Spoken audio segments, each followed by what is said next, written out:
যদি বাংলাদেশের হিন্দুদের ওপর অত্যাচার হয় তাহলে এদেশেও তার প্রতিক্রিয়া পড়ার সম্ভাবনা আছে। কেবল বিএসএফ এর ওপর ছেড়ে দিয়ে কাটমানি নিয়ে অনুপ্রবেশ ঠকাবেন, সোনা গরু পাচার করবেন, এগুলো বন্ধ হওয়া দরকার আছে। তিনি রাজ্যের সীমাকে সুরক্ষিত করুক পুলিশকে দিয়ে। দুর্গাপুর থেকে রাজ্যের মুখ্যমন্ত্রী মমতা বন্দ্যোপাধ্যায়কে আক্রমণে বিজেপির প্রাক্তন রাজ্য সভাপতি দিলীপ ঘোষ। বিদ্যুৎ বিলের মাশুল বৃদ্ধি নিয়ে দুর্গাপুরের বিধাননগরে পশ্চিমবঙ্গ রাজ্য বিদ্যুৎ বন্টন নিগমের অফিসে স্মারকলিপি প্রদান করেন দুর্গাপুর পশ্চিমের বিজেপির বিধায়ক লক্ষণ রবি, কুলটির বিধায়ক অজয় পদ্মার এবং বিজেপির কর্মী সমর্থকদের সঙ্গে নিয়ে বিজেপির সর্বভারতীয় সহসভাপতি দিলীপ ঘোষ। দেখুন বিস্তারিত।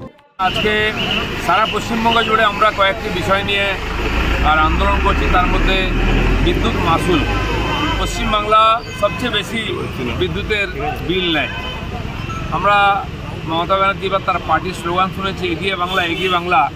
কেবল বিদ্যুতের বিলে এগিয়ে বাংলা, কেবল জিনিসপত্রের দামে এগিয়ে বাংলা, খুন ধর্ষণ লুটপাট দুর্নীতিতে এগিয়ে বাংলা, নাকি মানুষকে পরিষেবা দেওয়ার দিকে এগিয়ে বাংলা হওয়া উচিত?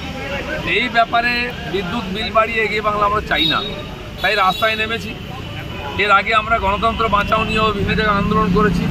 আমি আসানসোলে গেছিলাম, তো গণতন্ত্রের গলা টিপে দিয়ে এখানে গণতন্ত্র নাই বলে দিল্লিতে চেঁচানো একটা ফ্যাশন তৈরি হয়েছে। গান্ধী মূর্তির নিচে বসে প্ল্যাকার্ড নিয়ে আন্দোলন করতেন এমপিরা, আর এখানে পশ্চিমবাংলায় এলে বিরোধী পার্টি সাধারণ মানুষের গণতান্ত্রিক অধিকার হরণ করা হয়। নির্বাচন হলে ভয় থাকতে হবে, নির্বাচনে নমিনেশন করতে দেওয়া হবে না, নমিনেশন হলে প্রচার করতে দেওয়া হবে না, প্রচার হলে ভোট দিতে দেওয়া হবে না, ভোট গুনতে দেওয়া হবে না। এই বিচিত্র গণতন্ত্র। আর তারপরে কর্পোরেশন একটা দুর্গাপুর, লক্ষ লক্ষ লোকের বাস, তারা পরিষেবা থেকে বঞ্চিত 2 বছর, কারণ এখানে নির্বাচনই হয়নি। এর আগে 1.5 বছর ধরে নির্বাচন বন্ধ করে রেখে বিধানসভার আগে নির্বাচন, বিধানসভার পরে পরে ভোট লুট করে জেতা হলো। প্রায় 100-র বেশি, 120টা মিউনিসিপ্যালিটি কর্পোরেশন ঠিক একইভাবে লুটে নেওয়ার চেষ্টা চলছে। এত বড় দুর্গাপুর একটা কর্পোরেশন, সেখান থেকে মানুষ পরিষেবা থেকে বঞ্চিত। আমি আসছি, চারদিকে জল রাস্তার উপর দিয়ে যাচ্ছে, ড্রেনের ব্যবস্থা নেই, ড্রেন থাকলে পরিষ্কার নেই, আলো বাতি, রাস্তাঘাটের অবস্থা খারাপ, সমস্ত রোড খারাপ, আর সমস্ত হাইওয়ের উপরে চাপ পড়ছে, হাইওয়ে ভেঙে পুরো হয়ে যাচ্ছে। আমি বর্ধমানেতে 1 ঘন্টা দাঁড়িয়েছিলাম এখানে আসার আগে। এই পরিস্থিতি তৈরি হয়েছে। কিছু বললে দিল্লির দিকে হাত দেখানো হয়। আলুর দাম কেন বেড়ে 50 টাকার কাছে চলে যাচ্ছে সেটাও কি মোদিজি জানেন? সবজি, ঢেঁড়স, পেট্রোলের দাম এখানে যা তার চাইতে অন্যান্য রাজ্যে 15 টাকা কম। কেন 100 টাকা পার হয়ে গেছে পেট্রোল এখানে? তার জন্য কেন মমতা ব্যানার্জি ট্যাক্স কম করছে না পশ্চিমবাংলার মানুষের দুঃখে? কানতে পারেন, চোখের জল গড়াবেন, কিন্তু ট্যাক্স কম করবেন না, পুরো পয়সা নেবেন। সব জায়গায় কাটমানি খাওয়ার অভ্যাস হয়ে গেছে। এই সমস্ত এর বিরুদ্ধে আমাদের আন্দোলন চলেছে।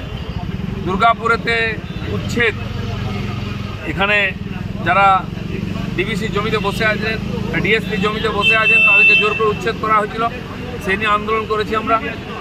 পয়সা নিয়ে বসানো হবে, আর উচ্ছেদ হলে তার নেতারা রাস্তায় নামবে। আপনারা দেখেছেন দীঘা রামনগরে, সেখানে যাদেরকে পয়সা নিয়ে টিএমসির নেতারা ওখানকে এমএলএ বসিয়েছিলেন, পার্টি তাদের উচ্ছেদ করছে, ফরেস্ট ডিপার্টমেন্টের জায়গা তারা উচ্ছেদ করছে, সেখানে মন্ত্রী চলে এসেছেন সামনে এবং মহিলা অফিসারকে যা নয় তা মুখে বলেছেন, তার জন্য তাকে পদত্যাগ করতে হয়েছে। কেন এই ধরনের পরিস্থিতি তৈরি হচ্ছে? সেখানে উচ্ছেদ করতে দেবেন না যেখানে ওনারা টাকা নিয়ে লোককে বসিয়েছেন, জমি দিয়েছেন, জায়গা দিয়েছেন, দোকান করেছেন। দীঘার মতো টুরিস্ট স্পট সমস্ত জায়গা দখল হয়ে যাচ্ছে, কারণ টিএমসির নেতারাই বসাচ্ছেন টাকা নিয়ে।